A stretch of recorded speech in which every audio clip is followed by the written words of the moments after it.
Hey everyone, today I'm going to talk to you about a very important subject which I think we as bassoonists need to be much more aware of. That is the improvisation slash improvisatory ornamentation in the music of the classical period. Are you ready for this?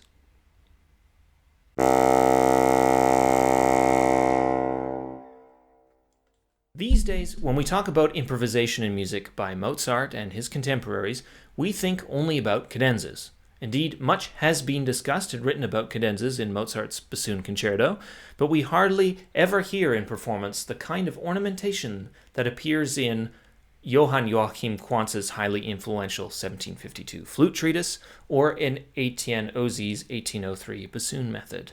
These treatises effectively bookend the classical period and were written by highly influential musicians. Quantz was a flute tutor to Frederick the Great of Prussia and held a position in the Prussian court from 1741 until his death in 1773. Quantz's flute treatise is not only comprehensive, but contains many other details about musical life in the mid-18th century that are of interest to us today. 2 chapters in his book cover practical information about improvisation. The most pertinent chapter to this video is chapter 13, on extempore variations on simple intervals. In it, Quantz writes that almost no one who devotes themselves to the study of music, particularly outside of France, is content to perform only the essential graces. The majority feel moved to invent variations or extempore embellishments. In itself, this inclination is not to be condemned, but it cannot be realized without an understanding of composition, or at least of basso continuo. Since, however, most musicians lack the necessary instruction, progress is slow, and so many incorrect and awkward ideas appear that it would be better in many cases to simply play the melody as the composer has said it, rather than to spoil it repeatedly with such wretched variations. Quantz then lays out a table of 16 common melodic progressions over the appropriate figured bass line, each being treated with numerous variations invented by the author. While they are principally to be used in slow movements, or as Quantz calls it, the adagio movements, some of them can be used in the allegro, he says. This chapter is an introduction to the novice improviser, while unfortunately the examples are only in C major and are laid out in the treatise in a rather cryptic way. I've made my own edition for bassoonists in 6 keys, which is available for purchase as a digital download via bassoons.ch. A free copy of the first progression in all 6 keys is also available. Just look in the description of this video for the link. Some important advice about varying a melody is also in this chapter. Happy and bold variations must never be interspersed in a melancholy and modest melody. Variations must be undertaken only after the plain air has been heard, i.e., play the variations in the repeat. A well-written melody which is already sufficiently pleasing in itself, must never be varied unless you believe it can be improved. This chapter is an incredibly underappreciated resource, and any wind player interested in either late Baroque or classical repertoire should be working through it in their own time. In the following chapter, Quantz even gives us a full adagio movement with both the composed or printed melody as well as his variations.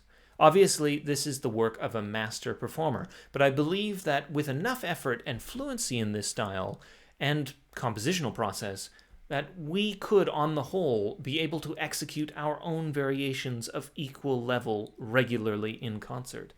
While some of you now may be wondering if the art of variation was a practice which bassoonists didn't participate in, there is evidence for it. In Paolo Girolamo Bassozzi's Sonata for Bassoon, dating probably 1735, the middle movement is presented in the same manner as in Quantz's Adagio, with the variation appearing between the composed melody and the bass. Although there is no separate varied part in Antoine Dard's 1752 6 Sonatas for Bassoon, Opus 2, the movements are so highly ornamented and clearly written for a virtuoso player that it would come as no surprise then that bassoonists were capable of the kind of complexity of variation that Quantz demonstrated in his Adagio.